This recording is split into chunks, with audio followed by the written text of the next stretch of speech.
All right, we're going to give it a couple more minutes and let some more people join before we get started.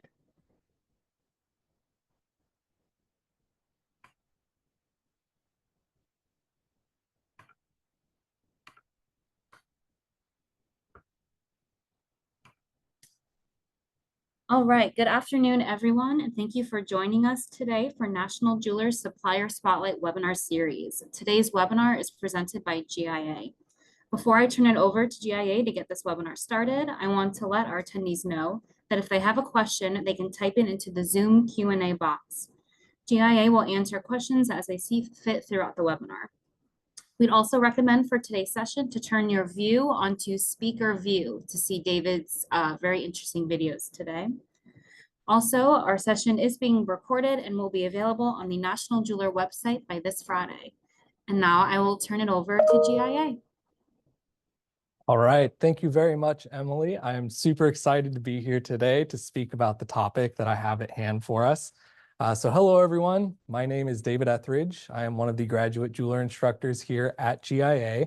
For those of you who are not aware, the Graduate Jeweler Program is a 6-month on-campus program held exclusively at our world headquarters in Carlsbad, California, where students can come and train and learn the skills to become a professional bench jeweler. Now, this is a course we've been offering for a long time, but it's actually been on pause for just a couple of years because myself, several other instructors, and many other members of our GIA team, we have been pouring our blood, sweat, and tears into revising this program to make it as great as we possibly can. So with our revised program, we had 2 main goals whenever we created this. We really wanted our students to have a much more complete understanding of jewelry manufacturing, as well as leave our campus with a large variety of skills to enter into the workforce. And so I'm extremely pleased to announce that our first class actually just started up in January. They're about 5 months in at the moment. Our second class is going on right now. I am currently sitting in one of our jewelry manufacturing classrooms that we use for continuing education classes, and I'm super excited to get into all of this. So I'll be showing you guys some actual live student work that they're working on at this moment. Keep in mind, they are still in the course. They still have a month left of their training. We're super excited with what we're seeing. So if you are a student interested in becoming a goldsmith, I think you'll be very excited with what you're going to see with what we can turn out in just 6 months. And if you're an employer looking to hire a bench jeweler, I think you'll be very, very excited, and you will be looking specifically for graduate jewelers at the end of this. I think you'll be very impressed with the level of skills that they can bring to your company. So before I jump into the benefits of the Graduate Jeweler Program, what our methodology was, how we developed this, I actually want to take us to one of my favorite topics and go all the way back into the past to early human history, because gold and gemstones are something that have captivated humans for millennia. Humans have always had this desire to be seen and be heard and to have a sense of self, and jewelry is something that has been an extremely good way to express that. One thing that I find absolutely fascinating about jewelry, and in particular this ring, this was one that was discovered in Greece a few thousand years ago. It's 24 karat gold with a rough diamond glacis in the center by the octahedral shape, looks to be a diamond. And what's really cool about this is 24 karat gold. If I were to bury this in the ground for 1,000 years or 10,000 or 100,000 years, under normal conditions, assuming nothing catastrophic happens, that ring will be in exactly the same condition that I put it into the ground with. Same with that diamond. Has a 10 on the Mohs hardness scale. It's extremely durable. This piece of jewelry will come out of the ground looking exactly the same that I put it in. And to me, that is what is so fascinating about jewelry, is that it is enduring, it is everlasting, it's symbolic. I mean, that is why there are so many cultures that give each other rings as tokens of love to one another. It's because it is emotional and it's symbolic, and it represents that everlasting love that we have for one another. And for myself as an instructor, I actually find this really endearing because I am connecting to this line of craftsmen that has continued essentially since humans first began using tools, and I am continuing on with that tradition and teaching the next generation of jewelers. And that actually brings up a really interesting point, which is, how do these skills get passed down? I mean, we're all familiar with jewelry, but most of the general public is not at all familiar with how jewelry is actually made. And so what we see here is a picture courtesy of the Met Museum. So thank you to them for letting us use this, of a craftsman, of a carpenter with his apprentice. And while this is a carpenter, it's exactly the same process that would be for goldsmiths. An apprentice would approach a master, and if that master chose to take on the apprentice, he would train him for several years until that apprentice gained enough skills to reach journeyman status. And once that apprentice reached journeyman status, they would then go pursue their own interests, work independently from their master, and then they would eventually reach master status and eventually training their own apprentices, keeping this cycle going. And it's this really beautiful thing that has continued just about since the dawn of early humans. But what would happen if these skills no longer got passed down? Well, we can see that this skill that's extremely important to human culture and history would eventually get lost. And while that's not something that is of immediate concern for us, what we have found is that there is actually a shortage of qualified custom bench jewelers in this industry. And this is due to a variety of reasons, but typically as jewelers tend to age out or retire from the industry, I will include myself in this. We can be a little bit of a grumpy bunch at times. And so getting someone to train under us can sometimes be a little bit difficult. Direct apprentices are not always working. And so that's something that GIA has stepped in, and that's where we are trying to fill this gap in education. So GIA, we have been training bench jewelers for over 50 years at our headquarters, originally in Santa Monica, now in Carlsbad, California. Part of our mission statement is ensuring the public trust in the gems and jewelry industry. That goes beyond just gemology. That means training goldsmiths as well. So if somebody goes into a jewelry store and they need a piece fixed or they need something made, part of our mission is to make sure that the staff is as well trained as possible so that consumers can trust whatever store they're walking into and that the work will be done at the highest possible quality standards. So we are constantly evaluating, our curriculum is constantly evolving. In fact, we were very early adopters of laser welding technology. We have a machine that's over 20 years old that is still used in our classrooms to this day. Laser welders are everywhere now. They're extremely valuable tools to learn how to use. We're constantly going out to the Santa Fe Jewelry Symposium when it was still called that. We had presenters there. We send instructors there to learn and listen to the talks. We also recently just presented at the Jewelry Symposium in Detroit, that replacement for the Santa Fe Symposium. So we're constantly staying up on all the new developments, all the new technology within the industry to make sure that our program is as accurate to what is in the industry as possible. Now, this is something that just happens on a regular basis anyways. I'd mentioned that in 2024, we did make some of our most significant changes to date. And so without further ado, I really want to get into what this revised program is for us. So we're very proud to have collaborated with Alan Revere. For those of you who are not aware of Alan Revere, he is a master American jeweler, master educator. He's extremely prolific within this field. He ran what was formerly the Revere Academy in San Francisco, where if you wanted to get an education in fine jewelry manufacturing, that was simply where you went. There were classes in goldsmithing, stone setting, wax carving, casting. There were outside instructors that were brought in for more specialty topics. Alan has personally trained over 10,000 students. He's a prolific author. Some of his books are actually classics within this industry. So professional stone setting, professional goldsmithing, and professional jewelry making, along with his 101 bench tips books. Those are synonymous within the industry. And if you're working professionally on the bench, it is usually a really good idea to have these to further your skills at the bench. And so when Alan closed down Revere Academy several years ago, it seemed like there was potentially going to be a bit of a void within this industry as far as where students can go and gain a goldsmithing education.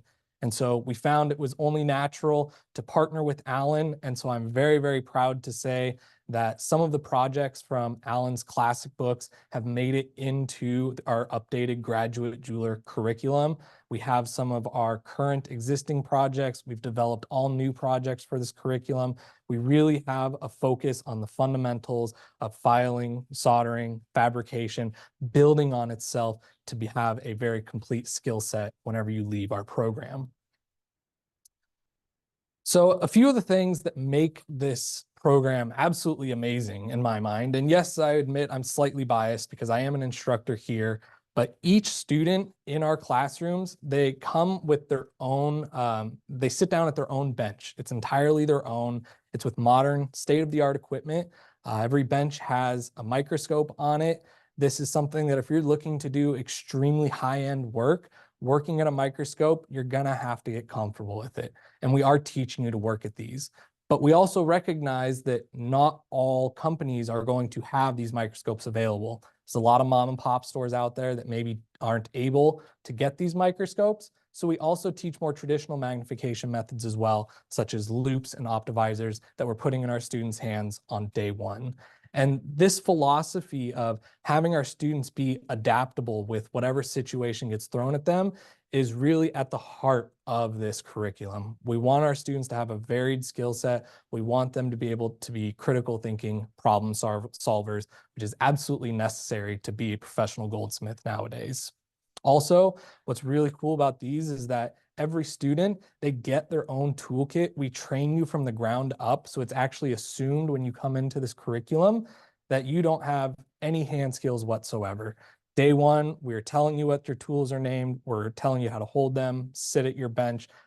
In 6 months, regardless of your initial skill level, you'll be very impressed with what you leave this campus with. Another great thing about GIA and our program that I think can't be overstated enough personally is our rotating team of instructors. So I am just one of 7 instructors. Each of us has a variety of different backgrounds that we come from and ways that we approach different problems. So myself, I actually have 10 years working on the bench at a mom and pop store doing lots of repairs, stone setting, refurbishing, fabrications, custom work, all of that standard stuff that walks into a store on a daily basis. I feel very, very comfortable with that. I also spent a couple of years of my life doing designer jewelry authentication. So I was looking at tens of thousands of pieces in a microscope from big name brands like Cartier, Tiffany, Harry Winston. If it's a big name brand, I probably saw it. And so I feel very comfortable around a high quality workmanship and being able to demonstrate to my students what is expected of the industry and what are some realistic standards that they can shoot for. So Carrie, for instance, this is who we're seeing on screen in the pink shirt. She's another one of our instructors. And she actually worked for a dice drinking company, and she specialized in carving and chasing. And this is a technique that is extremely important to classical goldsmithing. But in modern goldsmithing, it's something that we don't see too much of it nowadays. This is actually one of those scenarios where if this skill isn't passed on, it's one that is at risk of falling by the wayside. And so we're extremely excited to have Carrie on our team to continue this skill, to continue its legacy, while also bringing her own perspective to our students. It's extremely valuable. We're on about an 8-week schedule. So each class, you'll get exposed to roughly 6 different instructors. You'll get a lot of different viewpoints to help yourself grow as a student. We also have additional studio time for personal projects. This is something that a lot of our students have been extremely excited about. While you're in class from 8 a.m. to 3 p.m., you will be working on prescribed projects that we tell you to work on. But on Tuesdays and Thursdays, after about a month into curriculum, once you've gained some hand skills, Tuesdays and Thursday evenings are open to students pursuing whatever pursuits they want. So if they wish to create their own projects, if they wish to dive further into some of their current projects, if they wish to do something entirely different, they will have a dedicated instructor to them to be able to help them learn and pursue the interests that they have at their own pace. So I talked a lot about some of the intangibles that we have in our program, but I really want to get into the actual brass tacks of what the skills that we are teaching our students are. And what you see on screen are some of those key areas. The first one is hand fabrication. This is a huge area of focus with our revised curriculum. In fact, on the far left, what we're seeing right here is a back plate being soldered on to the tongue of a box clasp, or for a box clasp. And so this is a project that our students are given where they're given sheet metal and they're asked to fabricate a tongue and groove clasping mechanism. We found that this is extremely important for our students because understanding how these clasps work, I mean, they're in a variety of different pieces. You see them in necklaces, bracelets, tennis bracelets. It's a very, very common design.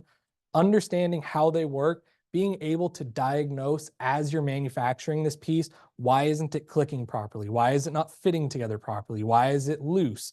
Being able to solve all of those problems helps you have a more complete understanding of how the clasp actually functions. And so if a customer comes in and needs help with something, you're going to have someone who is very, very knowledgeable with the ins and outs of how that works and can really ingratiate yourself to this customer so that they have a trust in you and continue to come back over and over again. Another key area that we're focusing on is wax carving. This is something that I am very excited to say we brought back into our revised curriculum. It's been heavily requested for some time now, and it's making its return. So we have 3 wax carving projects in the revised curriculum. The first project that we have is where students have to create a piece to certain technical standards. Second piece is they get to create something creative like the flower that we're seeing here. And then the third piece is to create a shadow band or a wedding band for an engagement ring. And this is something that's extremely common in the industry, being able to just very easily make a wedding band to match just about any engagement ring shape. It's an extremely important skill and one that our students will have when they graduate. Another big emphasis for this program is our stone setting. We've had a lot of feedback if we wanted to dive deeper into stone setting. And so I'm very pleased to announce that we have accomplished that. We have a variety of stone setting styles. We do prong setting, we do bezel setting, heavy wall bezel, channel setting, we do star setting, bead and bright, we get into pave, we're setting cabochons. I feel like I'm missing some still, but we have a ton of stone setting in this curriculum, and that was only for the round stones. We have fancy shapes as well. So we're setting princess cut stones, we're setting ovals, marquise, pears, emerald cuts, tapered baguettes. I feel like I'm forgetting one, but there is a lot of stone setting. We really wanted our students to have a high level understanding of stone setting rather than just following the steps in the book. And we think we've accomplished that with just the sheer amount of stone setting that we have in this curriculum. And then one of the last things is actually our design projects. These are something that have been requested for a long time, and it's really resonating with our students. So on the far right here, this is what we refer to as our D3 project. And the parameters for this are that the students have to create a piece of jewelry incorporating 3 discs punched out of a disc cutter. It can be earrings, it can be a bracelet, it can be a ring, necklace, whatever they want. It just has to have these elements. And what these students are required to do is, because they are also learned counter sketching skills, how to visually communicate a design with a customer, they have to be able to draw us out the design that they intend to create. They have to show it to an instructor, communicate their design effectively, how they're going to build this. And then whenever they do complete that piece, we're grading them on the technical skill they have, as well as if they followed the manufacturing method that they described, as well as does the final piece match their original design. So it's a really intense project. I actually have some really cool examples of some of them that I think you guys will be very excited about. It's gone over really well with our students. And that's not all we have. We also do heavily feature repair in this program as well. I know it's not pictured on here, but we are covering prong retipping. We're doing prong replacement, stone tightening. We do sizing up and down. We do large size sizing. So if you have stones that could come loose, how you approach that. Half shanking, all of those common repairs that come in on a daily basis. We teach them how to do it with both torch and with a laser. So no matter where they ended up in the industry, they should be able to successfully perform these tasks. So I have spent a lot of time talking about our curriculum, but now I'm really excited to show you guys some projects that are being created. This first one that we have on screen right here is the box ring project. This is actually project number 5 for our curriculum. And every project that we have has a spec sheet, just like the one that you see right here. So in the top right, this is what that finished piece we expect it to look like in a 3-dimensional view. We have certain measurements that we expect our students to hit, so we're grading it to be within certain parameters. And then the final piece, whenever it's all created, is going to look something like this right here. This box ring is silversmithing 101. This is formed by having a ring, like a very narrow ring. And in fact, you can see it down on the inside. This is the top of that ring.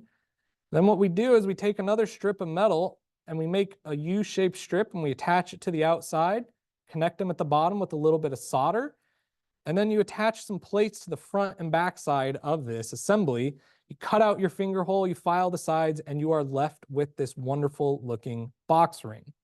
Now, this one's really, really cool for a few reasons. The first one is that this ring is really our students' first introduction into thinking about a 3-dimensional shape made of 2-dimensional forms. This is something that's created entirely from sheet metal. It's their first time building that 3-dimensional shape.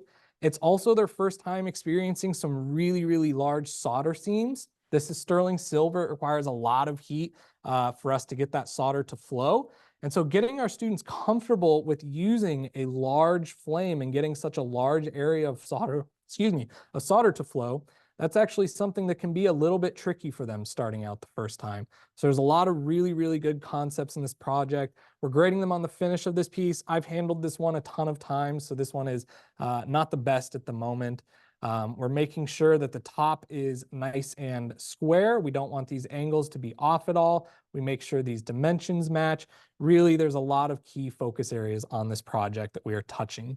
Now, one thing about this is we actually instruct our students to leave the top open for now, because later on, they have the option of putting the top on this ring. So this is actually an instructor piece. I want to start switching over and showing you some student pieces. This is one that a student created, and she really went all out on it. I think this is absolutely amazing.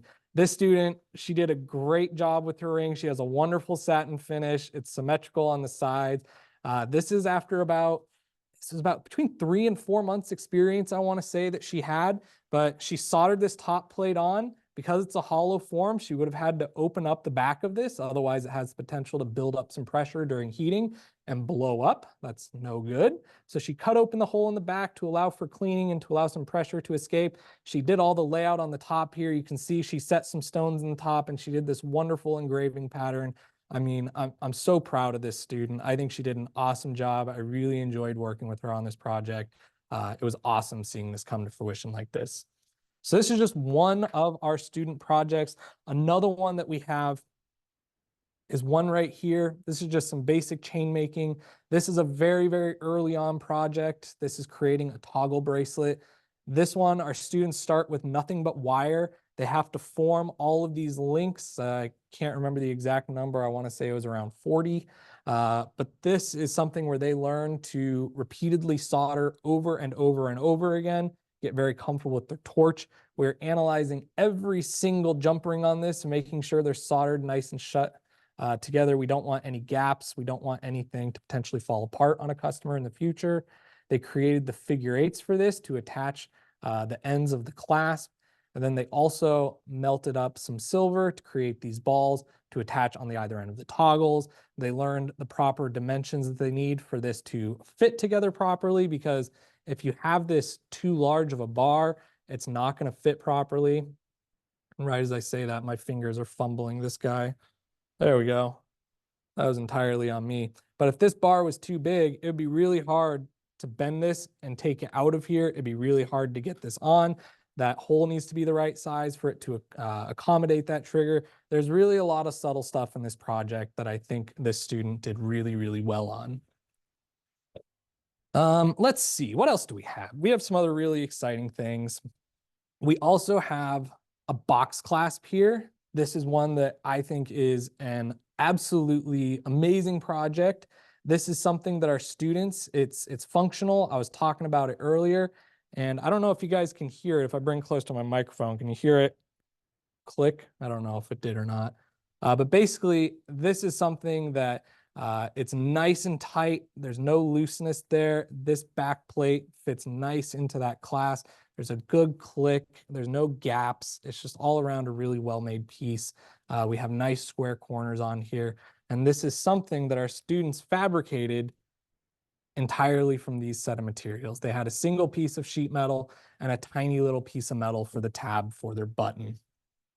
And so this is the sort of fabrication that we have our students doing right now. We also have some wax carving. This is that flower project that I talked about earlier. This was actually this student's very first attempt ever at carving wax, I believe. I don't think they had any experience before going into this. And so you can see they carved out this flower. They made it dish. They had a nice little dome to it. They built up the wax in the center. They added all these wonderful little details for the petal. And then on the back, they have this leaf design for the bale that I think is just so cool. This is absolutely amazing. And this is the student's first time working in wax. And this is what they're able to create by going through our graduate jeweler program. Now, I really want to talk a little bit about our creative projects and the D3 project, because I mentioned that our students have to create a design and they have to show it to us. So this right here was one of the ones that our students created. And by the way, all of these pieces that I've shown you so far have actually been from unique students. It's not all from the same student. Every piece that you've seen has been created by someone different. So it's a lot of different students are operating at a very, very high level. We're super excited to see it. This was the drawing for this project the student did. It happened to be during when the eclipse was happening. And so they were inspired by the eclipse with the moon passing in front of the sun. And they decided they wanted to do a reticulated silver piece to represent the moon passing in front of the sun. So they wanted to have it sandwiched between these two pieces of ring. And they really, really wanted to have a nice contrasting texture between the high polish and the reticulation of that disc. And so this was something that you can see. We have approved this design. We walked through the student. They told us how they were going to manufacture it. And when it was all said and done, this is what we had at the end of it. We had this really cool piece. The student alloyed their own mixture of 800 silver. So this is 80% silver and 20% copper. They started out with a little bag of silver just like this. So I had to pour this into an ingot, roll it into stock or roll it into sheet to create the disc for the reticulation as well as for the shank of the ring. And this one I think is just so amazing because if you look down in here, there's a really nice clean solder seam here. It's not super pitted. This student had to file away this area that was reticulated where it's in contact with this part of the ring so that it matched perfectly. And they did just an absolutely amazing job with getting this to fit. I was really proud of this student for this one. I think it looked absolutely amazing. But they're not the only amazing one we've had. We've had several amazing pieces come in. One of our students actually created this piece for this project. So you can see they did a lily pad with a flower and a pearl in the center. It's entirely hand fabricated. It started with nothing but grain. And we worked with these students to help them create really what they wanted to at the end of this. They really pushed themselves on this project. I was super, super happy to see the level of workmanship that they were turning out. I absolutely love on this one that frosted texture that he has in there. So he's heating it up and pickling it over and over again. He was depleting the surface of this. So it's a nice frosty fine silver layer on here. And he's got the contrast, the high polish on the sides. I really, really like this piece. I think it's excellent. And like I said earlier, these are all different pieces from different students. Another one that we have is this one right here. This one is really cool. This one, there are 10 discs that have been dapped or domed, and then they're put onto the outside of this ring. There's 10 of these, and so that can be a little bit of a tricky layout. It's not a nice, easy number like a 6 or a 12 or something like that. So this one was a little bit tricky for them to get everything nice and aligned perfectly. but this one turned out really nice. They're all the same size. Those flat facets are all the same size. He actually just recently repolished this one. He had a satin finish on it, and he was debating between satin and polish. And so it was really cool seeing him just going over all these little small details to make it absolutely as perfect as possible. And then lastly, we have this piece right here from another student who was heavily inspired by buttons. So you can see she put some distressed texture on all of these. Some of them are a high polish, some of them are satin. They've got all these wires that are weaving in and out of it. I mean, this piece is absolutely amazing. I was blown away with this student when she was making it. I mean, our students, the skill level that they have in this course, that they are still actively learning. They have about a month left in class. I mean, they're operating at just an extremely high level, and we're very, very excited to see it. And so that's about all that I have for my live demonstrations for everyone. If I have inspired you to become a bench jeweler, and if you would like to learn more about our graduate jeweler program, please, you're more than welcome to scan this QR code.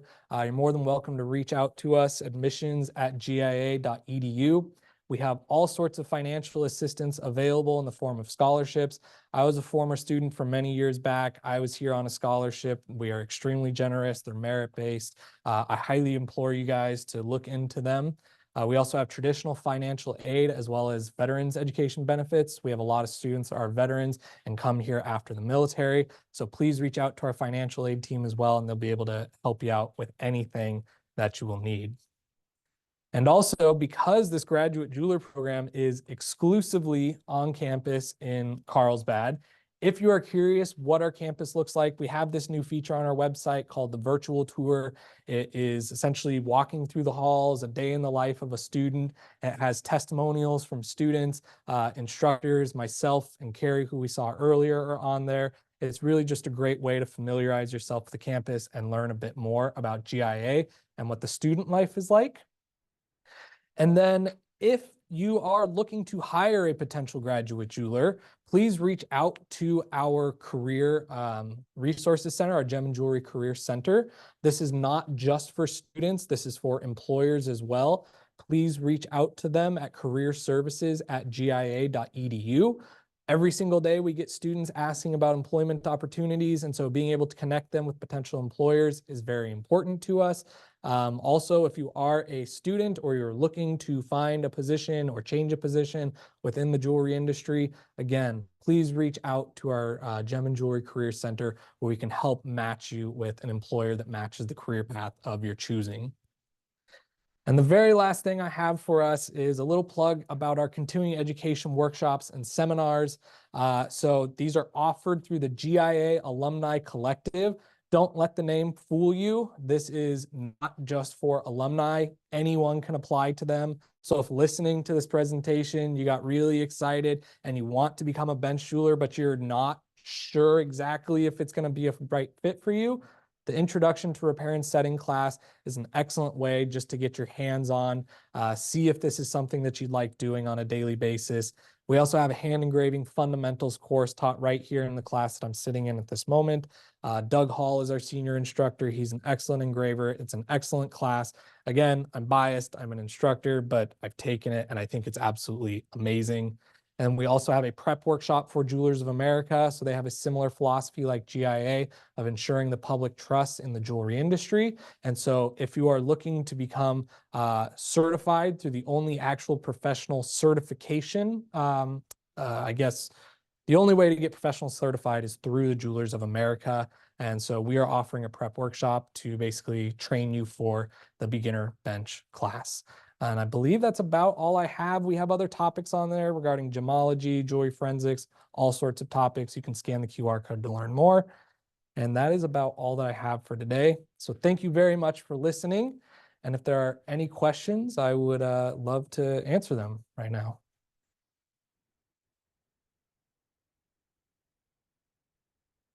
All right. Well, I don't know if we have any at the moment. So if that's the case, then thank you for coming to this seminar. And I really hope you guys gained some valuable information from this.